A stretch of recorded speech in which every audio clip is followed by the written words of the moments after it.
एक अब हरे भरे जंगल में एक तोता रहता था। उसकी चोंच लाल थी और पंख चमकदार हरे।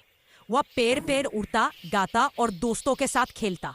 एक दिन सुबह सुबह जब वह अपने पेड़ से निकला, उसे बहुत भूख लगी थी। उसने सोचा, आज तो मीठे जामुन खाऊंगा। लेकिन जब वह जामुन वाले पेड़ पर पहुंचा तो देखा सारे जामुन बंदरों ने खा लिए थे। तोता चटपटाने लगा, अब मैं क्या करूं, पेट तो बहुत भूखा है। वह उड़कर गेहूं के खेत की ओर गया। वह किसान बालियां काट रहा था। तोते ने विनती की, किसान भाई, मुझे भी थोड़े दाने दे दो। किसान मुस्कुराया और बोला, ठीक है ले लो, पर वादा करो तुम मेरी फसल को नुकसान नहीं पहुंचाओगे।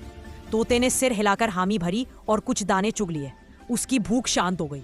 तब तोते ने सोचा, अगर विनम्रता से मांगा जाए तो पेट भी भरता है और दोस्त भी मिलते हैं।